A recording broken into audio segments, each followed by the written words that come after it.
Pastor Valmir Leal foi um pastor que desviou dos caminhos do Senhor após perder a sua esposa em um terrível acidente quando um caminhão tombou sobre o carro em que eles estavam. Mas ele se envolveria em outro terrível acidente ao cair de mais de 8 metros de altura de um edifício onde trabalhava e viu a sua alma sendo levada ao inferno por ter escolhido abandonar a Jesus. E ali no inferno viu coisas terríveis, mas recebeu uma oportunidade para alertar a todos a ficarem firmes com Jesus, mesmo diante das angústias da vida. Infelizmente, Pastor Valmir Leal faleceu em 2020 vítima da Covid, mas deixou um lindo legado pastoreando e ganhando muitas vidas com seu testemunho. Dia 7 de agosto de 2001, nós estava indo para o serviço, inclusive dia 6 de agosto, à noite, nós fomos na igreja, ela cantou, cito de oração, e aí eu dei uma oportunidade para o presbítero Natalino orar por revelação,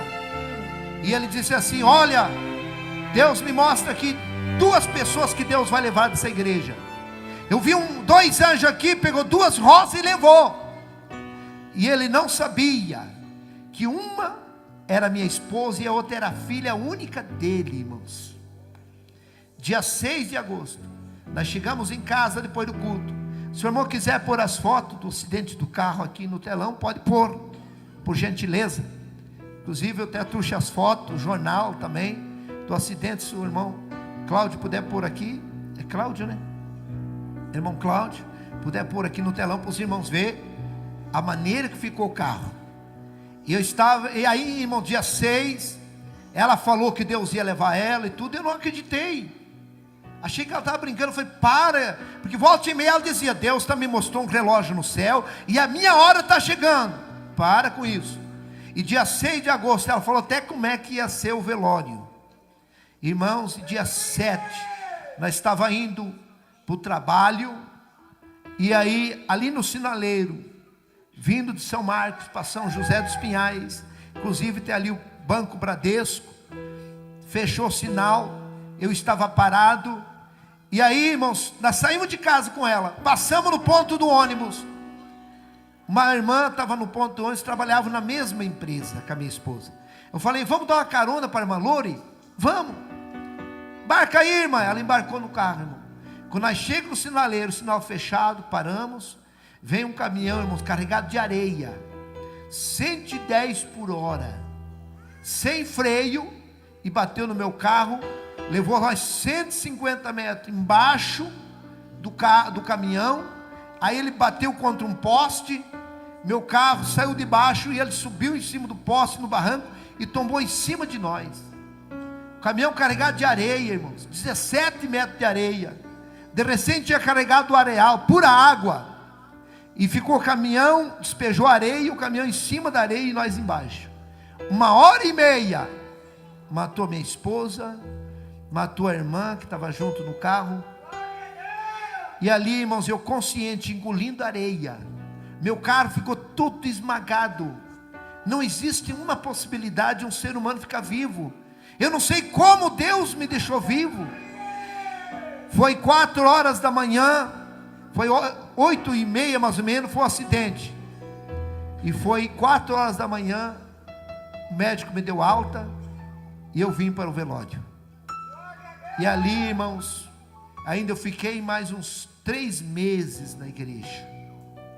Enquanto você está olhando para Jesus, tem fé de orar, buscar a Deus, você não começa a questionar, você vence a luta. Mas quando você começa a questionar, olhar para a luta, você não aguenta. E eu lembro que eu ainda fui, preguei, celebrei a Santa Ceia, e eu cheguei em casa, meus filhos chorando, não queriam ir para casa. Mãe, cadê a mãe? Vamos esperar a mãe, pai. Não, meu filho, a mãe já está no céu. Não, tinha um com 10 anos e outro com 14. Os 2 prematuros, irmãos, muito apegado da mãe. Quando, irmãos, eu cheguei em casa, meus filhos chorando, o mais novo estava entrando em depressão, ele carregava ali, parecia a foto, ó, do carro ali, ó, tá lá os 2 corpos lá, ó, da minha esposa e da outra irmã estendida no asfalto. E aí, irmãos, eu cheguei em casa tão angustiado, irmãos, meus filhos dormiram chorando, E eu começava, já fazia uns 7 dias, eu questionando, por que isso? Por que isso? Eu era um pastor, pregando o evangelho, mas nós estamos sujeitos a tudo. Deus tinha avisado que ia levar ela. Olha a situação do carro aí, irmãos. Esse é o carro, que eu estava dentro do carro. E aí, irmãos, eu peguei a minha Bíblia. Foi a pior decisão da minha vida. Foi ali a minha derrota, irmãos. Eu peguei a minha Bíblia, fechei o zíper dela e falei, eu nunca mais prego o evangelho. Peguei e joguei em cima do guarda-roupa, aquela Bíblia com tudo assim, irmãos. E quando eu joguei a Bíblia em cima do guarda-roupa e falei, nunca mais eu prego o evangelho, porque eu comecei a questionar. As pessoas faziam pergunta para mim, pastor, como é que vai acontecer isso? Você não era crente? Mas Pedro também era um apóstolo e não foi crucificado?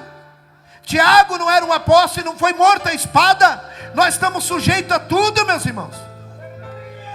Mas temos que fazer que nem Paulo, combater o bom combate, nem que morra, mas não podemos perder a fé. Aquele dia eu perdi a fé em Jesus, e ali eu senti sair de mim o Espírito Santo, e eu fiquei tão vazio, irmãos, não tinha mais sentido a minha vida, e eu comecei a me afastar da igreja, e eu comecei a ficar em casa, entreguei a igreja, e eu comecei a fugir dos irmãos, fiquei sem santa ceia, e ali, irmãos, eu comecei, vendo ir no culto, eu ficava em casa assistindo novela, vendo filme para preencher aquele vazio. Mas quando eu deitava na cama, eu me sentia, irmãos, uma pessoa sem vida mais. Porque a pessoa, quando conhece a Bíblia, é batizado com o Espírito Santo, conhece, teve intimidade com Deus, e ele, se ele perdeu o Espírito Santo, a vida não tem mais sentido nenhum.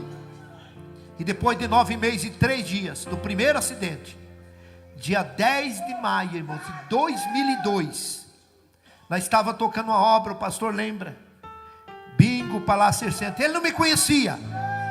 Foi esses dias que eu dando entrevista no rádio, que o pastor ficou sabendo que era eu, aqui no púlpito, que ele ficou sabendo que era eu, o funcionário que tinha se acidentado.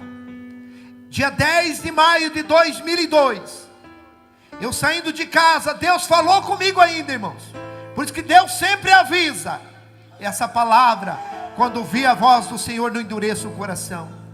Irmãos, eu fui até a garagem, eu chorei, porque Deus falou comigo, não vá trabalhar hoje.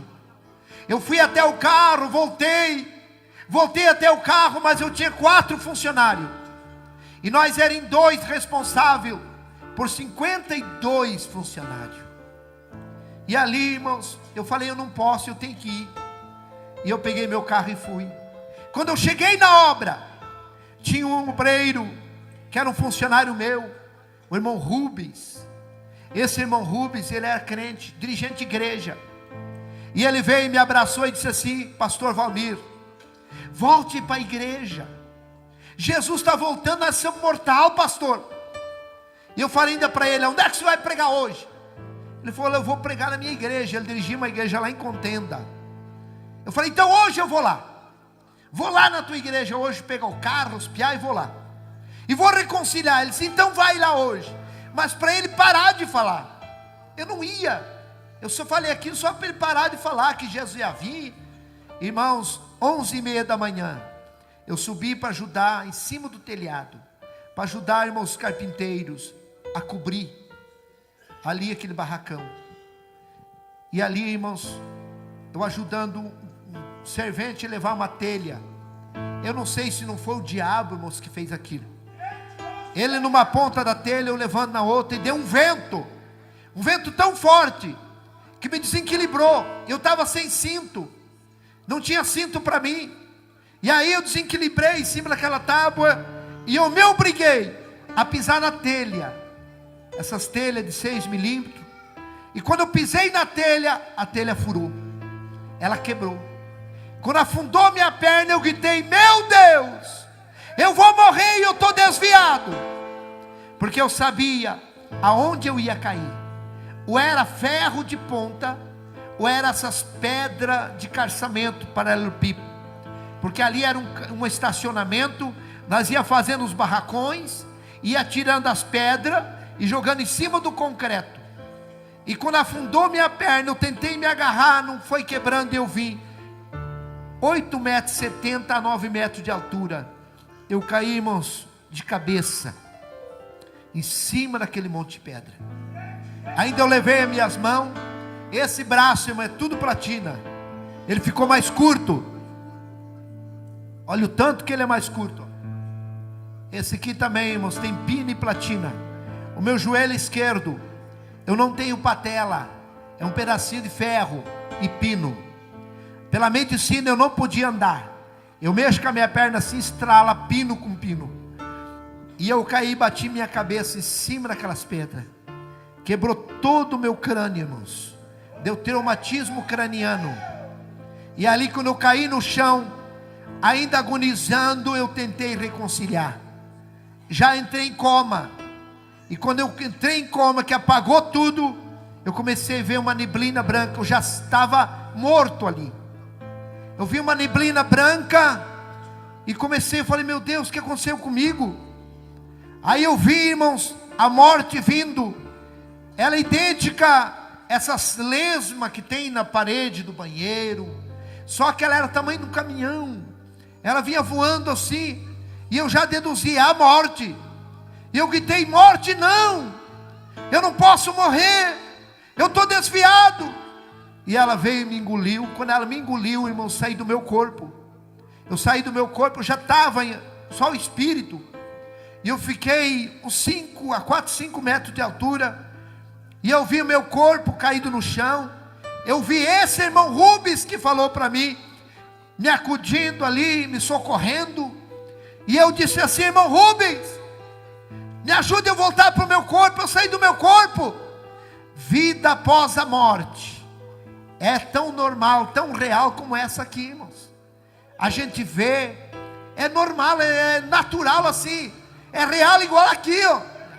E ali, irmãos, eu estava no ar, sem domínio, não sabia para onde ir. E eu gritava, meu Deus, me ajuda eu voltar para o meu corpo, eu vou voltar para a igreja. De repente eu vi, irmãos, uma gargalhada, aquela risada debochada, aquela gargalhada debochada. E eu olhei assim, eu vi 2 demônios me olhando. Terrível, irmãos.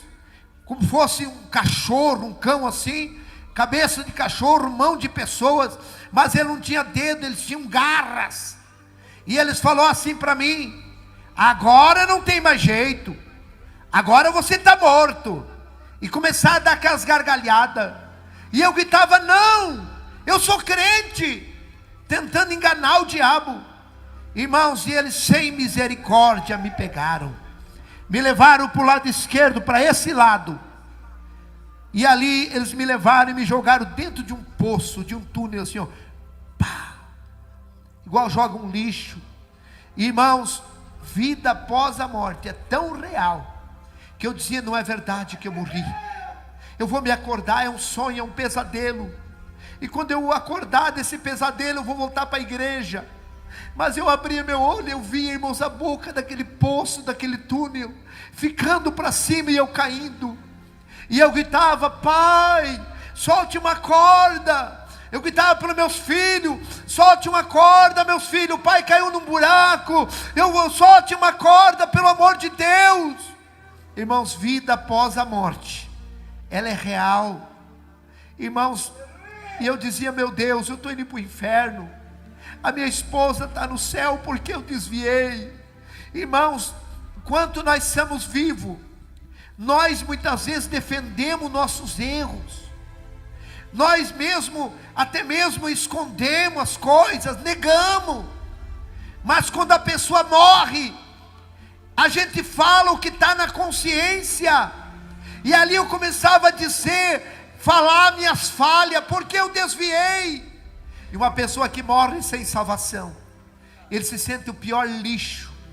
Melhor nem ter nascido, porque ele grita, ninguém responde. Quantas pessoas que estão lá no abismo, e eles estão gritando, talvez até para o meu nome, para o teu nome, e nós não estamos nem aí. Irmãos, não tem como socorrer uma pessoa que está lá no abismo. E eu caindo, de repente sumiu, foi ficando escuro, e eu fui entrando numa escuridão terrível, e eu gritando, mas não era um poço pequeno, irmãos, era maior que essa igreja, era enorme, e muitas pessoas caíam também gritando comigo, e eu comecei a ouvir gritos aterrorizantes, que vinha lá de baixo, de milhares de pessoas. Não era grito de ai. Eu já ajudei a cuidar pessoas, irmãos, em fase terminal de câncer, e irmãos, só o gemido das pessoas, você não consegue comer, você não consegue ter paz. Quem já ajudou a cuidar pessoas assim? Você sabe o que eu estou falando. Aquele ai, não tem como você nem comer. Mas lá no inferno não é esse grito, é grito de ânsia aterrorizante, e não é de uma pessoa, é milhares gritando água, socorro, gritos, irmãos, que se as pessoas que estão paradas, que não estão mais servindo a Deus, pessoas que ainda não aceitaram, se escutasse os gritos das pessoas que estão lá vivas no inferno, com certeza todos eles reconciliavam. E eu fui chegando aonde eles estavam, e eu comecei a sentir um calor terrível. Se você queimar um dedo, você protege o dedo, mas se você entrar em corpo inteiro no fogo, não tem aonde se proteger. E eu entrei, irmãos, dentro daquele fogo terrível. Eu cheguei aonde estavam aquelas pessoas, e quando eu cheguei aonde eles estavam, eu comecei a gritar que nem eles, gritos aterrorizantes, e eu dizia: eu estou no inferno, e daqui nunca mais eu vou sair. E eu gritava por água, socorro, me ajude. Se tirar uma pessoa lá do inferno e acalmar a dor dele, e perguntar: onde é que você morava? Eu morava na rua tal, telefone tal. Ele sabe tudo, ele vai com a sua consciência junto, ele está sabendo de tudo. Irmãos, eu estava lá no meio daquele fogo, gritando, e tem momentos que aqueles demônios, eles dão gritos aterrorizantes, irmãos. No inferno, o inferno é um salão embaixo da terra, tem como fosse uma botija, um túnel que desce, e embaixo da terra aquele enorme salão, e lá está cheio de pessoas, homens, mulheres, jovens, gritos, e irmãos, tem horas assim que aqueles demônios dão um grito aterrorizante, e começa como um redemoinho, e o fogo acende mais, e começa aqueles gritos de fogo, irmão, como aquele redemoinho faz um grito terrível, o vento começa a e começa grito, aquele povo desesperado gritando, e aumenta a caloria, que não tem suporte, não tem como suportar, e aqueles demônios torturando as pessoas lá. Irmãos, tem coisas que eu não conto, o que aquelas pessoas estão passando lá. Foi uma luta tão grande, irmãos, para mim conseguir contar esse testemunho. A primeira pessoa que eu consegui contar, irmãos, foi meu cabeleireiro, Josemar Piascoski, lá do Planto São Marcos. Um dia estava chovendo, fui cortar meu cabelo, e foi Deus. E ele começou: pastor, mas você não morreu? E ele começou assim, parecia que ele sabia. E eu comecei a contar para ele. Eu falei: você não conta para ninguém? Não, não conto. Eu falei: porque eu tenho medo de contar, eu não gosto de contar, eu tenho medo, porque o meu maior medo, irmãos, é eu voltar para lá. Hoje eu faço a obra de Deus, eu tenho dificuldade para dirigir, eu tenho dificuldade de dobrar os joelhos, e eu fico horas de joelho orando e pedindo para Deus me livrar minha família, livrar você. Que Deus abra a tua mente, que você possa entender que o inferno é real. Eu não fui para o inferno querendo ir, eu achei que eu não ia, porque eu tinha parado. Meu irmão, talvez você achando assim, que por mínimas coisas você não vai para o abismo. Conserta a tua vida, volta para Jesus, Volta enquanto é cedo. Hoje é noite de salvação. Não vá para aquele lugar terrível. Abrace Jesus. Ele quer escrever o teu nome no livro da vida. Labassurianda. Irmãos, é uma luta tão grande, porque eu revivo esse terrível. Você não conhece o diabo. O diabo, as pessoas vão conhecer ele depois que a pessoa morre sem salvação. Mas aí é tarde, irmãos. Aquele quer nos enganar, fazer nós aproveitar o mundo, querer nós ir para deixar de Jesus. Parece que uma tortura na igreja, difícil obedecer a palavra, a doutrina. Mas eu te digo, vale a pena você perder esse mundo e ganhar a tua salvação. E lá eu estava, irmão, naquele terrível lugar, gritando, gritos aterrorizantes eu gritava. E de repente deu um estalo assim, ó, pá, como um raio. E eu escutei uma voz que gritou, Valmir, e me pegou nesse braço. Poucos segundos me tirou de lá. E quando nós saímos no claro do mundo, eu gritava, eu chorava de dor. E ele falava bem calmo, que eu creio que é o próprio Jesus. Não chore. Eu dizia, Senhor, eu estou tudo queimado. E ele deu um sopro, aliviou. E ele disse, vamos lá na terra, eu vou mostrar o meu caminho para você. Nós viemos, eu conhecia a cidade. Ele me levava assim voando. Irmãos, eu era como um germe na mão dele, muito pequeno. Ele me levava segurando pela mão, voando. 3 vezes eu tentei olhar para ele, ele me virou e me tampou com a sua mão. E ele conversando, olha aqui meu caminho. E havia, vimos aquele caminho mais estreito que o corredor, estávamos menos 1 metro, reto.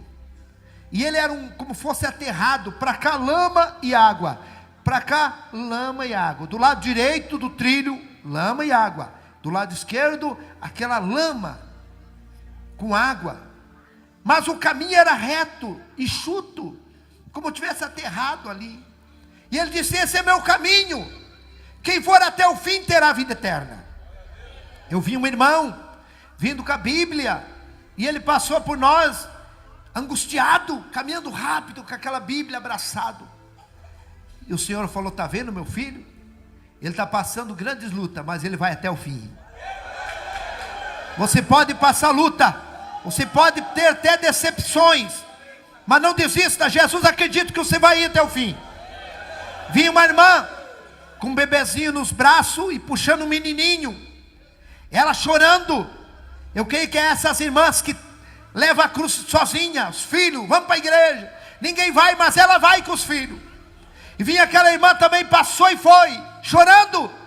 A mesma coisa o Senhor falou, a minha filha está passando grandes aflições, mas ela vai até o fim. Ela não viu nós via ela.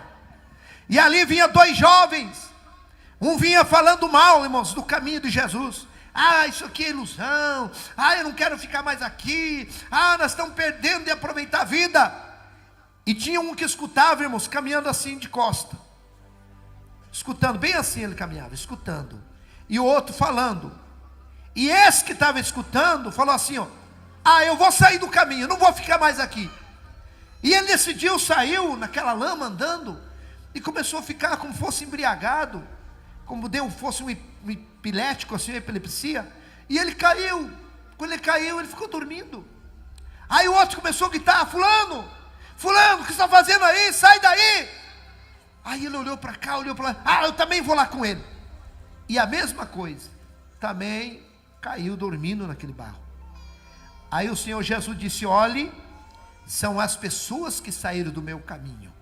Um mar de gente deitada naquela lama, pessoas dormindo. Eu vi um pastor com a Bíblia grande, deitado de terno azul marinho, dá para ver assim, ó, deitado na lama, ele dormindo. Eu falei, olha ali, esse aqui é um pastor. Jesus falou, sim, esse aqui é um pastor. Mas eu falei, ele está dormindo aqui na lama. Aí Jesus falou, irado, esse aqui, para ele nada mais é pecado. A consciência dele cauterizou, Está ele e seus seguidores aqui na lama dormindo. Sem santidade ninguém verá o. Tem muitos pastores que abrem as portas, nada mais é pecado, tudo pode, para segurar o povo na igreja. Cuidado, meu irmão, tem muitos pastores dormindo na lama. Não vai para a lama não, fica com Jesus. Fica com Jesus. Do lado direito estavam todos eles dormindo, e eu entendi uma coisa, e do lado esquerdo estavam eles conscientes, acordados, mas na lama. Existem dois tipos de pessoas na igreja, irmão: fracassado, desviado. Tem um que sai da igreja e fica bom para ele, e tem outro que ele quer voltar e não consegue. Do lado esquerdo tinha um moço, assim de 4 pés, como diz, com as mãos pichadas para frente, naquela lama, e ele gritava: eu quero voltar 50 centímetros, para voltar, irmãos, do caminho. E ele dizia: eu quero voltar, mas não tinha força, as mãos travadas. Aí Jesus falou: esse que quer voltar, mas ele não quer se desprender. Quantas pessoas querem voltar para os caminhos, mas não quer se desprender do mundo? Quer voltar, grita, tem vontade, mas não quer se desprender. Se desprenda, meu irmão, aleluia. Ele fazia força com as pernas, mas as mãos segurava. Que nada segure você de voltar para Jesus hoje, decidido.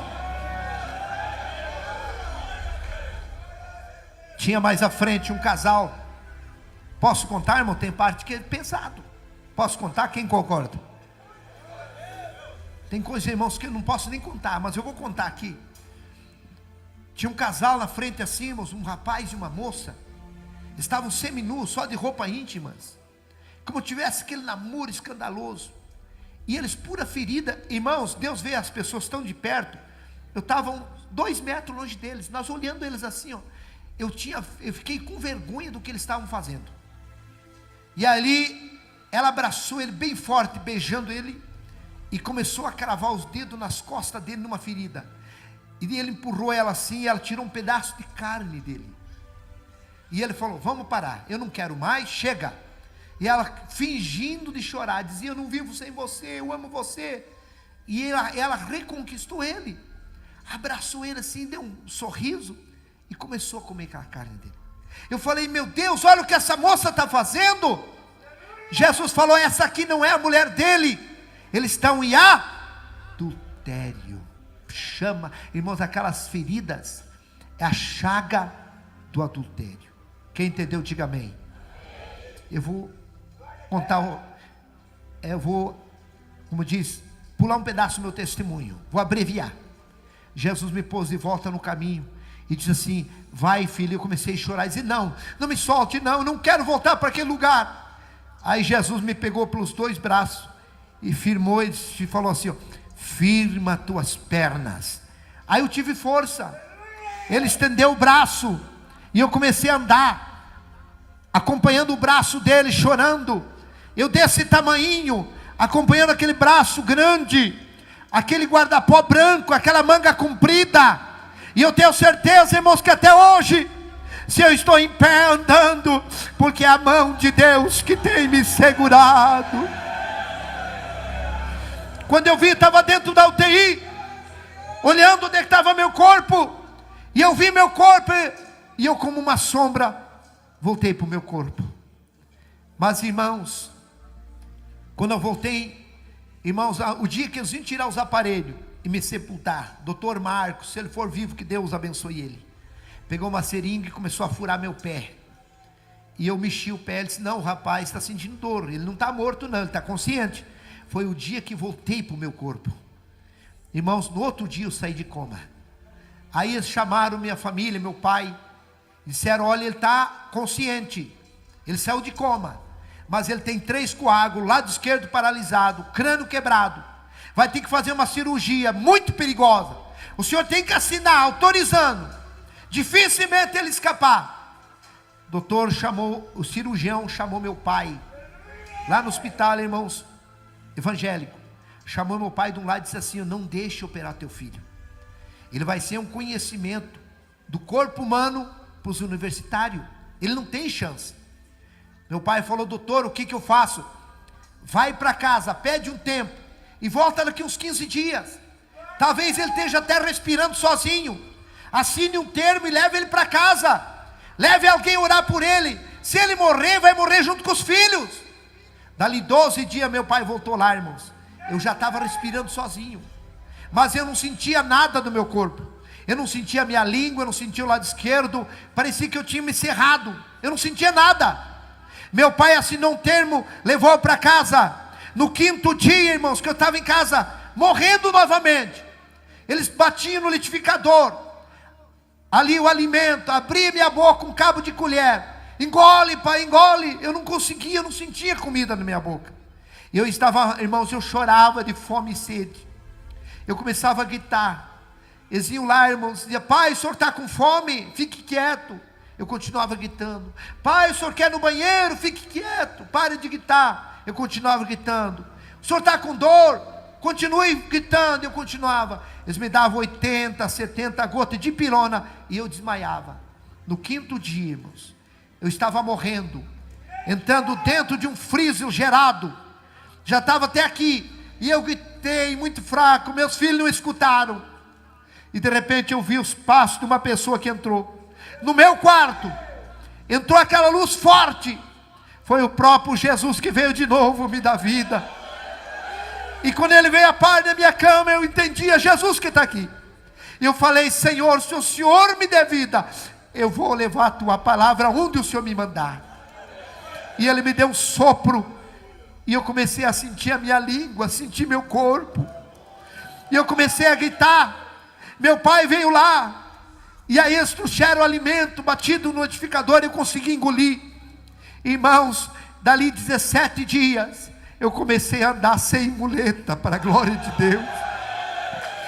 Eu estou aqui vivo, falando que Jesus vivo. Jesus está vivo, igreja. Ele cura. Não existe nada difícil para Deus. Que Deus te abençoe. Hoje Deus restaurou minha vida. Deus me deu uma outra esposa abençoada, está aqui. Depois de 3 anos de viúvo, me casei. Deus me deu um Misael. Irmãos, a maioria da minha família não vem. Pai, o senhor vai contar o testemunho? Vou. Então não vou, pai. Então fica em casa. Eu não gosto de ouvir, pai, porque eles sabem, eles me acompanharam. Aleluia. Daí minha esposa veio para me ajudar. É tão difícil. Meu irmão, em nome de Jesus Cristo, você que está parado, volte. Talvez, irmãos, eu saí para trabalhar 11h30 da manhã, eu estava morto. Talvez seja o último culto teu.